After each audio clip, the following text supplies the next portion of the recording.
primeira charge de que se tem notícia no Brasil, A Campainha e o Cujo, feita por Manuel Araújo Porto Alegre em 1837.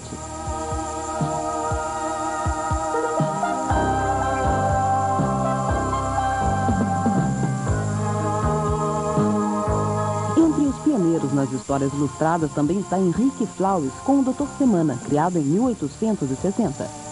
O grande precursor no Brasil foi Ângelo Agostini com os personagens Inhoquim, em 1869, e Zé Caipora, em 1883. Recentemente descobriu-se que a primeira história quadrinizada no Brasil foi feita pelo suíço naturalizado Sebastian August Sisson.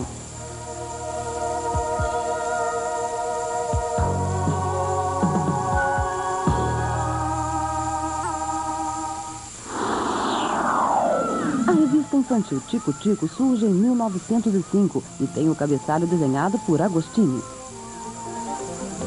Ela foi um marco e teve entre seus leitores pessoas como Rui Barbosa e Carlos Drummond de Andrade.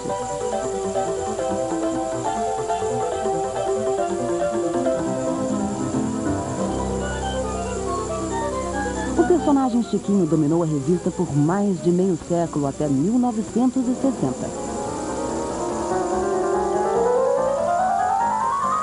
O que poucos sabem é que Chiquinho era um plágio do norte-americano Buster Brown.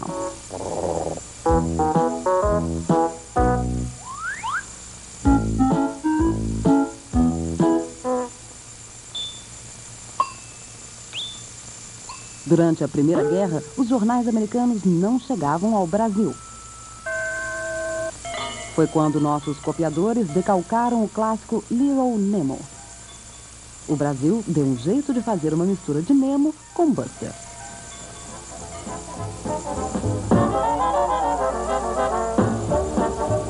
O Tico Tico não tinha só decalcadores.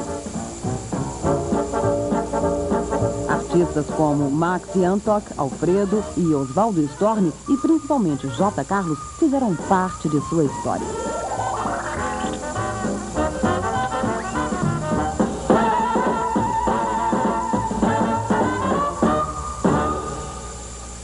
A Semana de Arte Moderna, em 1922, resultou nos quadrinhos de Pagu, em 1931.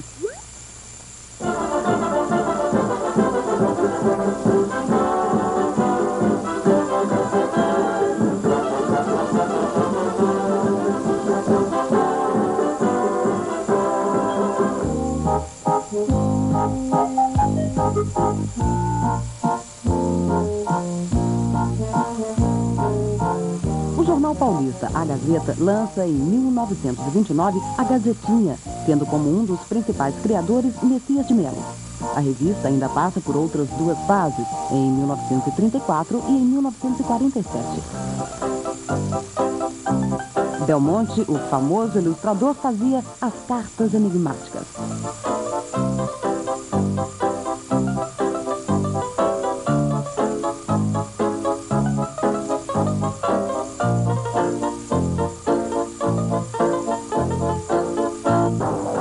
Mas o grande sucesso da revista foi A Garra Cinzenta.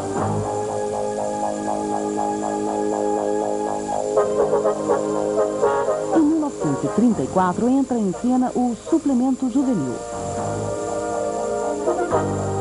Adolfo Eisen traz os heróis americanos Flash Gordon, Tarzan, Buck Rogers, Dick Tracy, Mandrake e outros.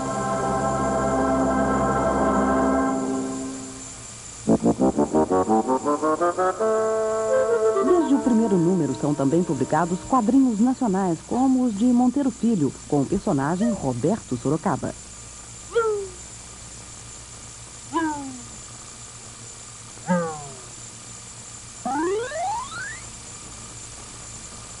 Eisen sempre prestigiou o artista brasileiro, promovendo concursos e revelando talentos. Com o sucesso, o tabloide passou a ser trissemanal, com tiragens de até 450 mil exemplares. E veio o Mirim.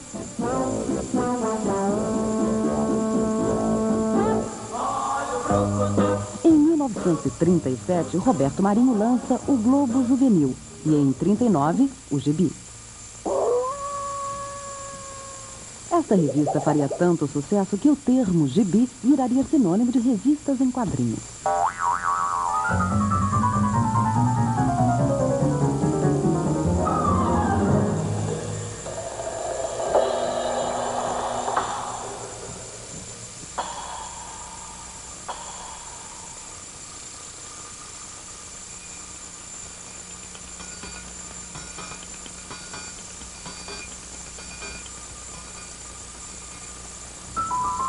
Essas revistas criaram uma legião de profissionais da imprensa, do rádio e TV e também de escritores.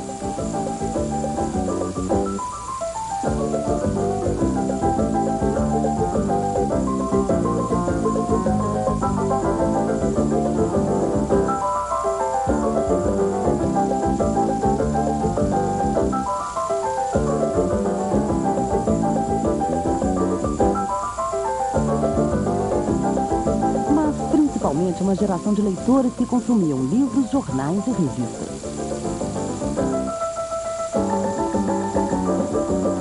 Diga que Jerônimo apareceu e estragou o baile. Era também uma época áurea para o rádio. Mais tarde, 2 personagens de programas radiofônicos virariam quadrinhos: Jerônimo e o Vingador.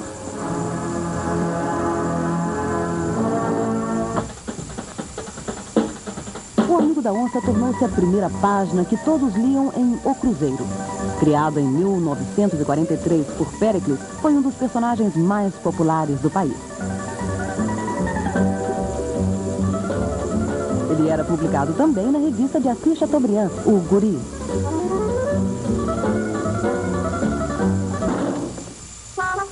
O SESI lançou o Cezinho.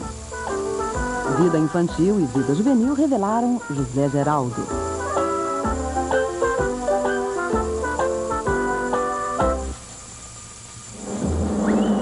A editora La Selva de São Paulo publicava Oscarito e Grande Otelo.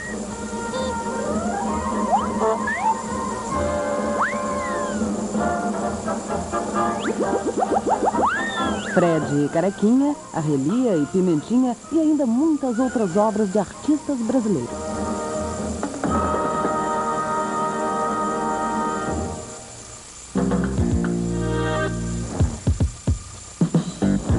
Miguel Penteado lança as revistas Continental, Outubro e Jeff, sempre com desenhistas nacionais.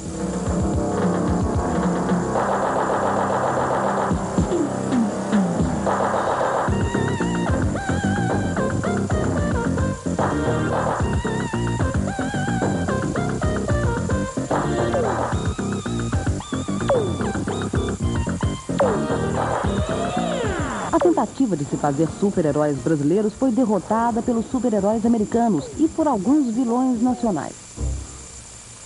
Era uma época em que tanto a sociedade como as autoridades combatiam os quadrinhos, algo como o Fahrenheit 451 do Gibi. Depois da bênção dos europeus aos cómics, estes foram para museus, universidades e até para o cinema.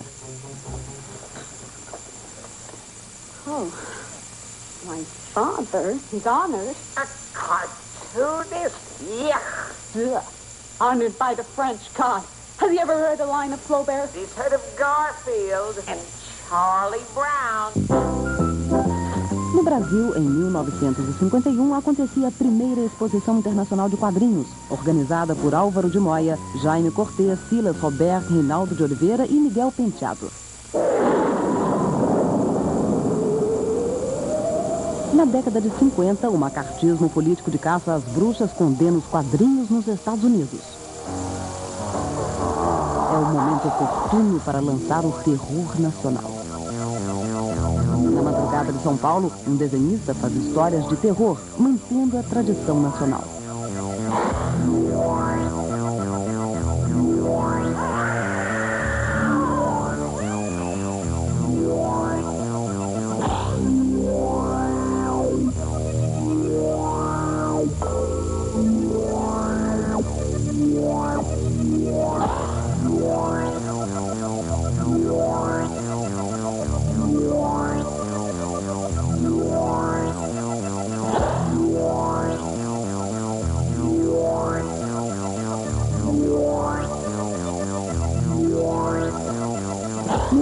eu realizo à noite, eu gosto de trabalhar muito à noite, mas muitas pessoas acreditam de que trabalhando à noite a gente faz um terror melhor, ou simplesmente uma coisa é consequência da outra, que pelo fato de fazer terror a gente trabalha à noite.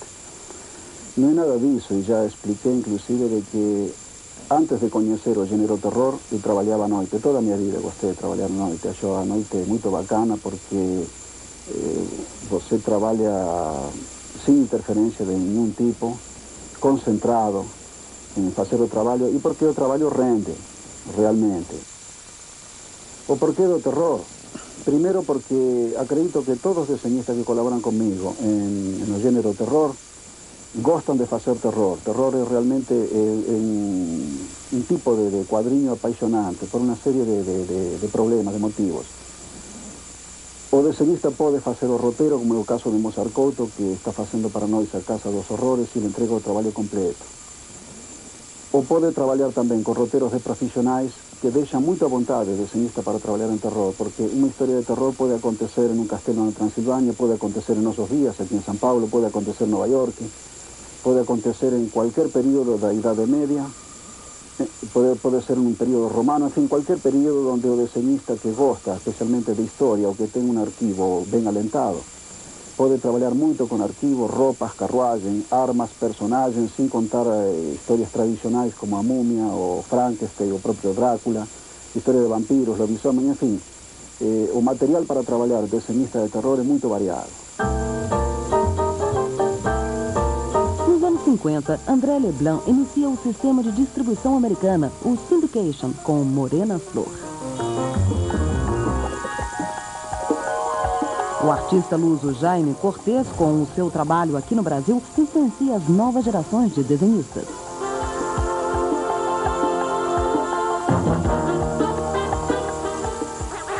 Quem também vem para o Brasil é Vitor Tigta, com os direitos da Disney. E numa coedição com Eisen, funda a Editora Abril, contratando desenhistas nacionais. Enquanto as crianças se divertiam com seus gibis, adolescentes e adultos procuravam os catecismos de Carlos Zéfiro, vendidos clandestinamente. No final dos anos 50, dois artistas se apresentam.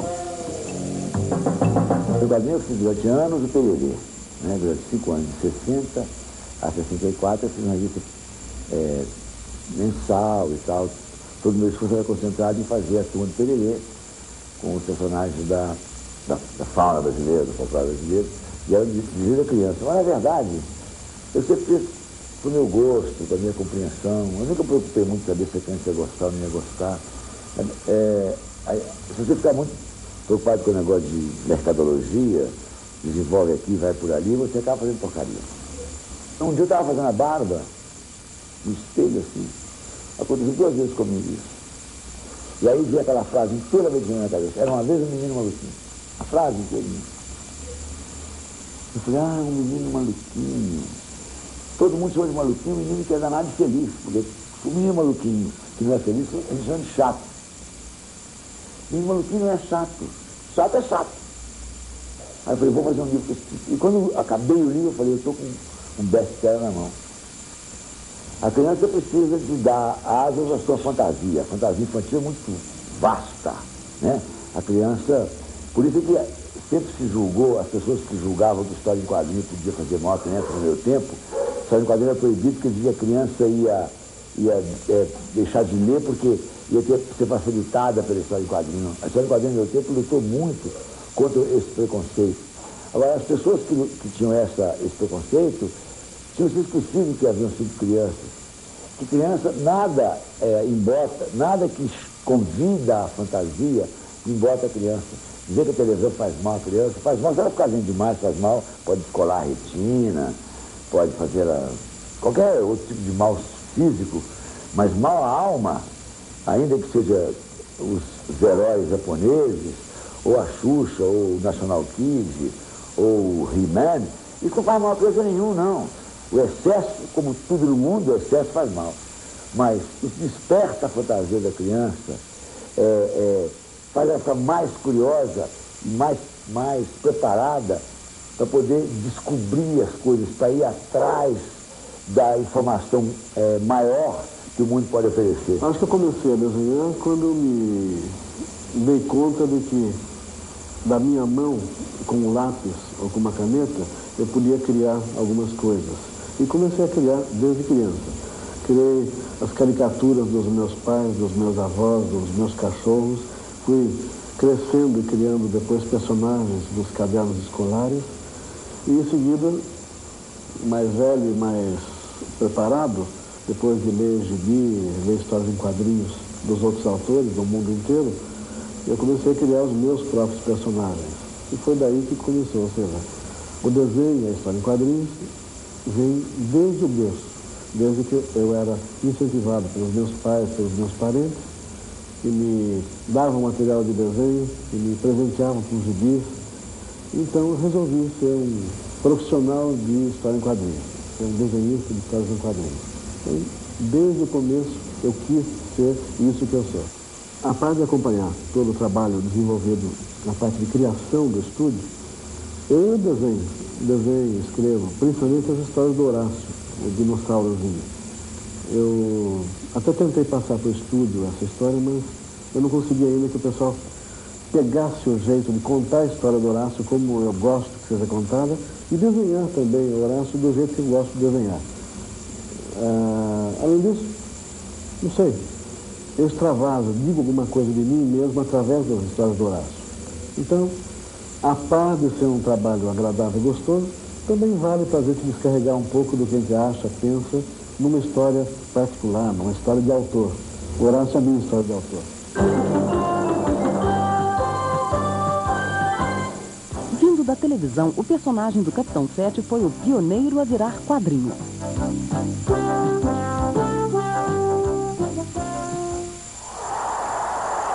Durante a ditadura militar, o jornal O Pasquinha enfrentou a censura e destacou Jaguar, Fortuna, Milor, revelando em fio.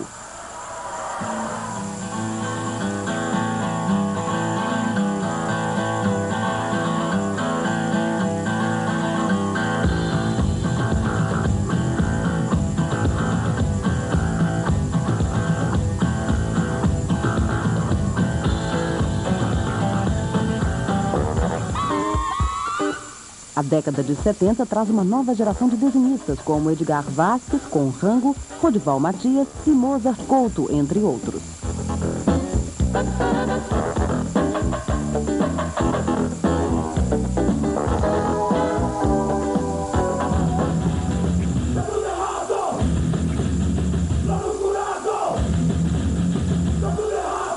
Da revista alternativa O Balão surge uma série de fanzines com o trabalho de Marcati, Lourenço Mutarelli, Vourney e Calazans.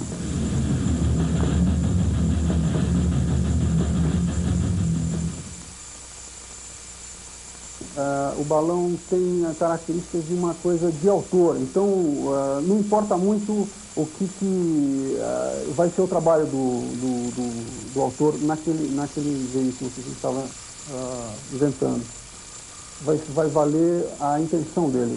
Eu vejo muito as histórias como uma espécie de uma intervenção sobre a cidade, né? Eu desenho em determinados momentos realisticamente a cidade e tento mostrar determinados pontos conhecidos da cidade para que eu possa fazer intervenções nesses lugares, né? De uma certa forma, uma intervenção não concreta, mas uma intervenção abstrata sobre lugares da cidade, né? Sobre pontos e fazer, de certa forma, fazer sugestões, modificações e tudo mais.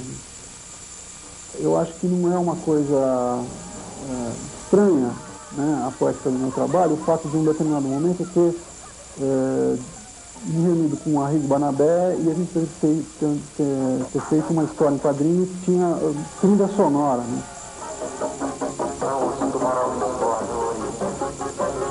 Eles surgem repentinamente. Nosso cinema também procurou inspiração nos cómics. O filme A Dama do Cine Xangai, de Guilherme Almeida Prado, foi concebido com o clima dos quadrinhos de suspense, um trabalho de Hector Gomes Aliso.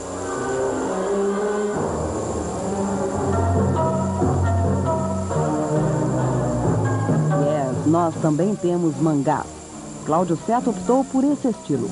Já Watson Portela, um dos pioneiros, preferiu seguir pelo caminho da ficção e do erotismo.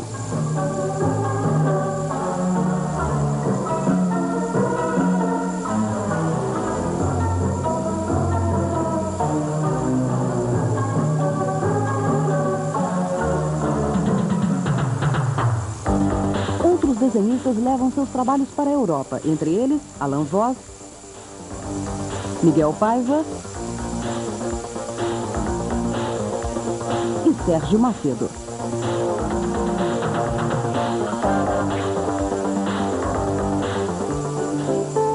Lá fora, Jô Oliveira faz cangaceiros como José Lancelotti tinha feito no Brasil há tempos.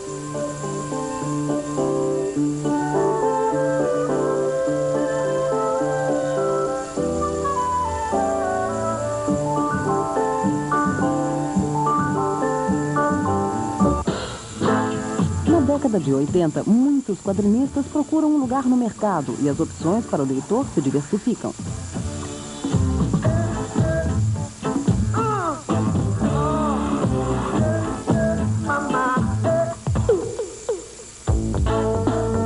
O sucesso editorial dos quadrinistas vindos do balão começa a aparecer através da revista Circo.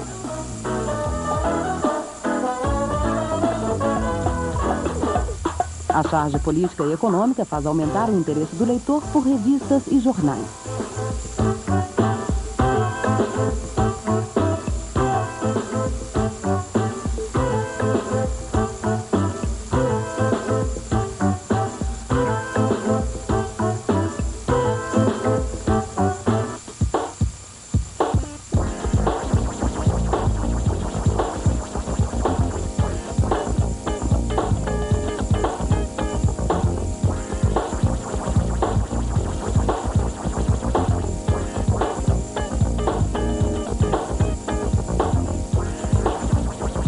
É pelo caminho do humor que no final dos anos 80, artistas que já estavam na estrada há algum tempo se firmam com revistas próprias e são reconhecidos pelo público. Transformam em sucesso uma galeria de personagens. Punks, piratas e pirados.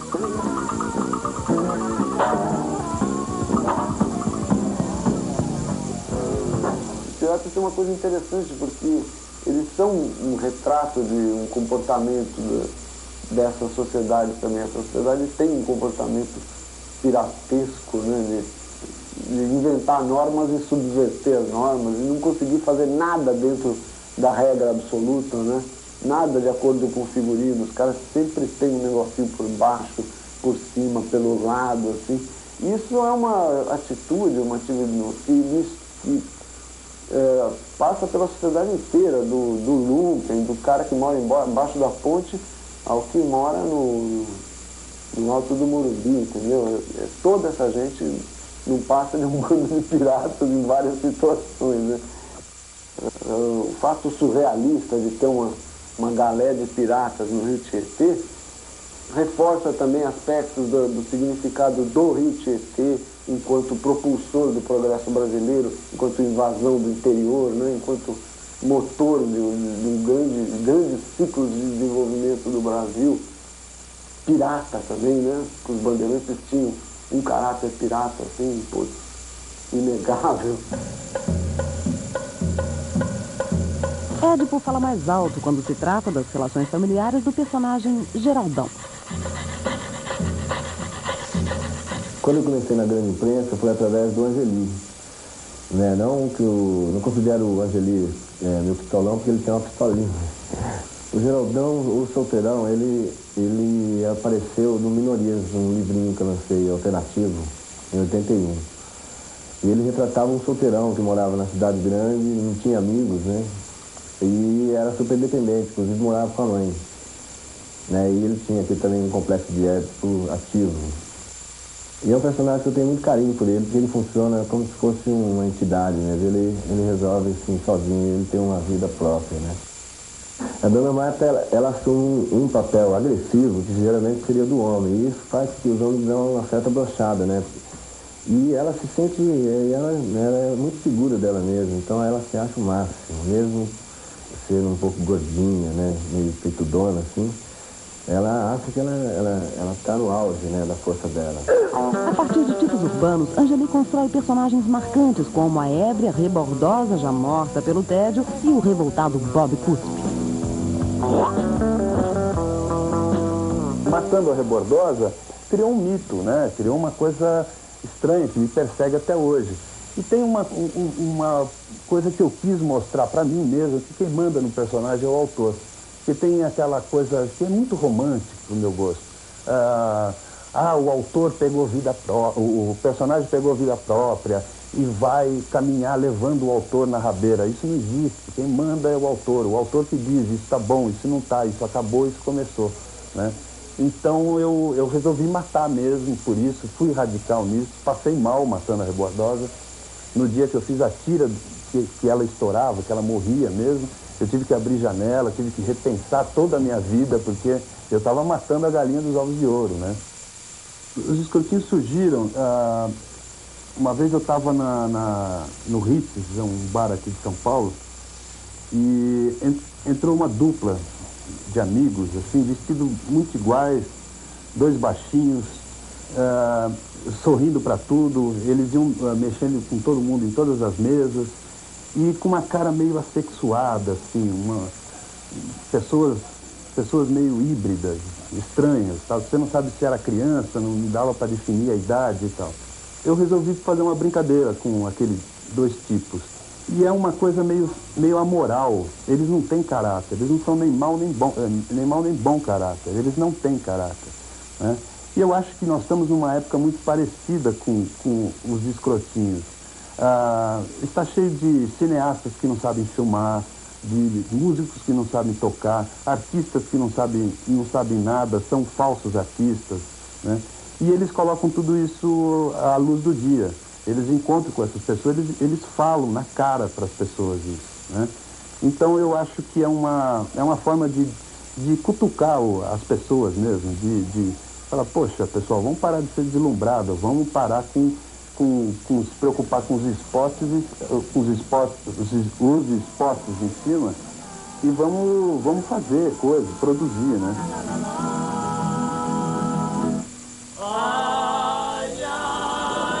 Há pouco tempo, Angeli, Laerte e Glauco formaram a trupe Los Três Amigos. A gente não está muito preocupado com o resultado da história. O gostoso é o encontro dos três. Se os leitores pudessem, em vez de ler a revista, ficar assistindo a gente trabalhar, eu acho que eles iam se divertir muito mais, porque tem uma troca de influências, tem uma junção de humor. Por exemplo, o Glauco é muito mais solto do que o Laerte, e o Laerte é muito mais criativo do que eu no desenho, então vai misturando todas essas técnicas de humor, as muletas que cada um tem e tal, e sai um resultado muito leve, é um tipo de humor muito descompromissado, é uma galhofa, simplesmente uma galhofa. Dentre as tiras de jornal, um rato cáustico se destaca. É Níquel Náusea, de Fernando Gonzalez. A última Bienal de Histórias em Quadrinhos revela o talento de Rogério Vilela. Em relação aos temas abordados nas minhas histórias, eu acho que é marcante, é meio impossível não deixar clara a influência que eu tenho, principalmente do Bradbury, né, que é fantástico o tipo de história dele. Já na parte de quadrinhos mesmo, eu sinto que tem influências diversas, né, desde o pessoal de ilustração, que é muito bom, Greg Spalenka, Robert Peake, até o pessoal que mudou, revolucionou o quadrinho mesmo pra mim, que foi o Bisson&Vick's. Quando caiu a primeira revista pra mim, Electra Assassina, do Bisson&Vick's, eu falei, poxa, isso daqui é quadrinho, vou fazer isso daqui. Foi o que também me influenciou muito a entrar nessa área de quadrinhos.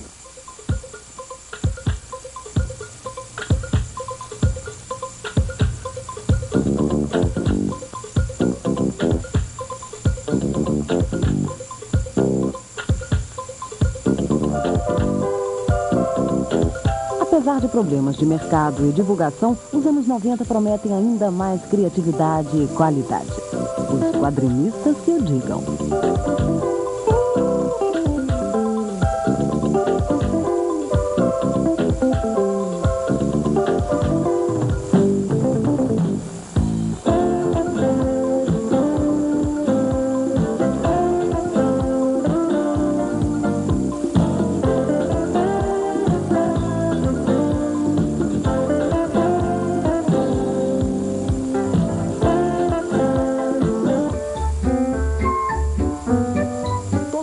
Quadrinhos, por mais que dê asas à sua imaginação, sempre tem uma linha presa com a realidade na hora de criar suas personagens.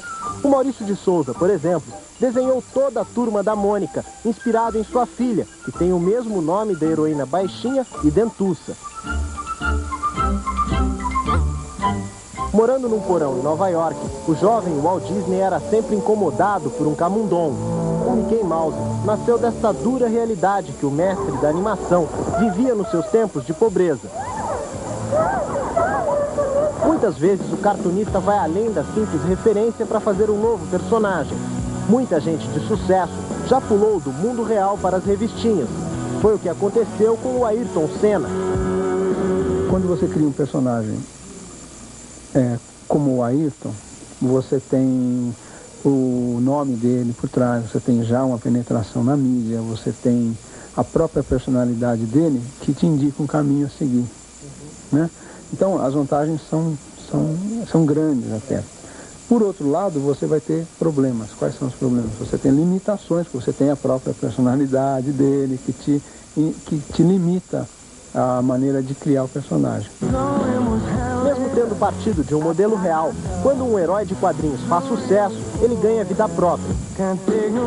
O quadrinho, ele é para ganhar as pessoas, para ganhar as crianças. A partir daí, você tem que ter outras coisas para viabilizar economicamente, e também porque a criança, ela quer ter o personagem no dia a dia dela, ela quer carregar com ela quer dormir com ele, tem todo um aspecto de interação com o personagem.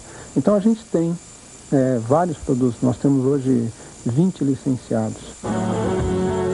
Os grandes cartunistas têm o dom de transformar as situações e as pessoas que estão à sua volta num mundo de tinta e papel.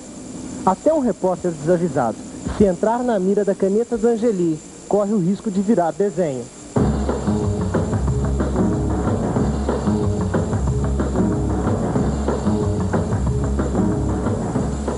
O Angeli é um mestre na arte de transformar pessoas de seu cotidiano em personagens de muito sucesso. Ele está sempre antenado para o que acontece à sua volta e de um fato corriqueiro faz uma história. Eu reparei uma época, acho que em 86, 87, eu frequentava o Bar Hits. E entre uma dupla de figuras com idades indefinidas, que você não sabia se eram moleques ou adultos, mexiam com as menininhas, pegavam o resto de cerveja de uma mesa, brincavam com um garçom e tal. Eles meio que entraram no bar, azucrinaram o bar inteiro e foram embora, né? Eu pensei, pô, será que isso é um comportamento de uma geração que está surgindo aí? Uma coisa meio amoral, meio sem caráter, assim.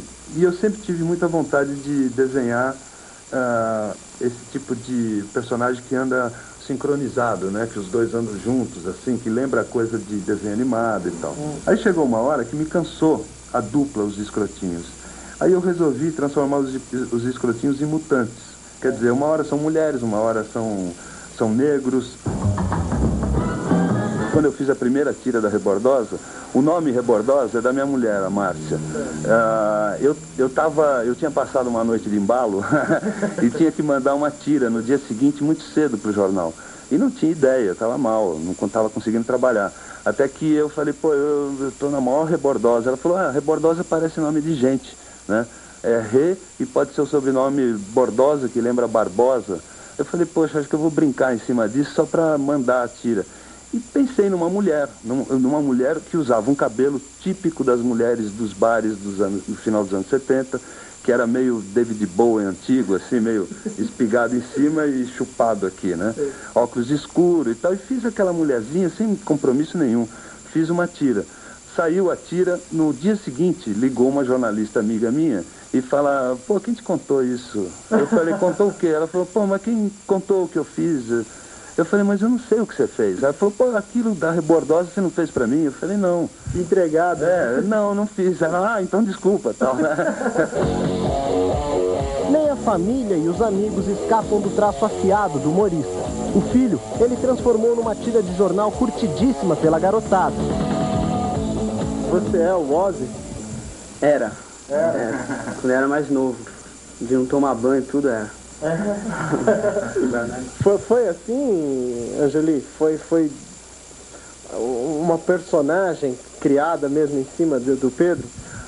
Sim, foi em cima do Pedro e do tipo de garoto que estava surgindo junto com o Pedro naquela época. Essa coisa de tomar banho em todas as gerações, né? Não se toma banho numa certa idade. E a coisa da escatologia, né? Que o Ozzy tem muito, de gostar de meleca, de coisas porcas, de cultivar sujeira no ouvido, até nascer pé de feijão, depois de tanto sujo que tá e tal.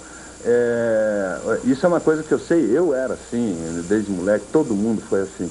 Então eu só peguei um comportamento típico de uma idade da criança e coloquei naquela época que seria 93, mais ou menos. O amigo e colega de trabalho, Laerte, emprestou muita coisa para o parto do revolucionário 68. É engraçado, eu achei super gozado quando vi o bonezinho lá, parece um bonezinho, não me engano. O 68 representa uma época que todos nós éramos 68, né? Quando eu quis exorcizar esse lado meu, eu fui buscar os chavões desse tipo de gente, né? Agora, não é o Laerte exatamente. O Laerte, na verdade, ele pode ter inspirado mais a indumentária do personagem, porque o Laerte usava uma roupa parecida. Mas tem um pouco de atitude do Enfio, então eu peguei misturei tudo e transformei. O coquetel é o meu. O coquetel Molotov, né? Descontados os exageros, as personagens do Angeli estão muito próximas da realidade. Algumas até viraram gente. Bob Cuspe e Maratara pularam das páginas do gibi para o sucesso nos palcos. Leste, você já foi Bob Cuspe? Cuidado, hein? Nunca faço essa pergunta. Cara, eu não vou lembrar qual foi o longa que deu origem à série, mas eu sei que, assim, que eu fiz Bob Cuspe. No show, tinha uma música punk, né? Grito. Nós somos uma geração sufocada, nós somos uma geração revoltada, nós não nos conformamos com os mandos e desmandos do governo, yeah! Então, essa música eu fazia na pele do Bob Cuspe, né? Enquanto os outros músicos estavam lá fazendo um som, eu ia pro camarim, botava a caracterização, tal. Isso no show, e tinha até um papo, né? Que eu falava, xingava todo mundo, falava mal de novela. Isso, hoje em dia eu assisto novela, né? Eu resolvi fazer um personagem punk para gozar os punks.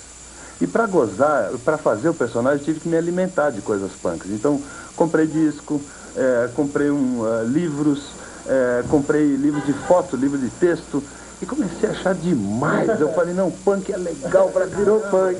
Eu fiquei meio punkeado, punkoso, né? A atriz Cristiane Trisserri foi além dos traços do Angeli para transformar a Maratara em personagem de carne e osso. Eu fui também mexendo na personagem. A gente acabou criando uma nova Maratara. E o Angeli, no desenho, ainda fazia a Maratara e a doutora Mara meio parecida, uma coisa meio rebordosa, né? Que são as mulheres que ele desenha, tarragadinha, peitudinha, baixinha, né? E aí ele transformou a Maratara num mulherão mesmo, assim, via, né? Uma bunda, coisa mal, né? A relação entre o Angeli e suas criações é complicada. Seus heróis e heroínas correm risco de vida se ele passa a gostar muito dele. O personagem, ele só flui mesmo como, de alguma forma, aquele tipo de pessoa incomoda o autor. Quando você gosta daquele tipo, é difícil fazer humor. O Bob Cuspe, eu trabalhei muito pouco o Bob Cuspe por isso. Porque o Bob Cuspe, eu gostava do Bob Cuspe. Eu gostava daquele tipo de gente. Então era difícil eu construir situações sarcásticas, irônicas com o personagem. Né? Eu tinha dificuldade com isso. Diferente da rebordosa. Se eu entro no bar e uma mulher bêbada fica babando no meu ouvido, me incomoda, né? O pula-pula do desenho para a verdade e vice-versa é uma fantasia cativante. Tanto que Hollywood já fez vários filmes sobre o assunto. Num deles, a atriz Kim Basinger faz o papel de uma figurinha muito safada que fazia de tudo para deixar de ser desenho e virar mulher.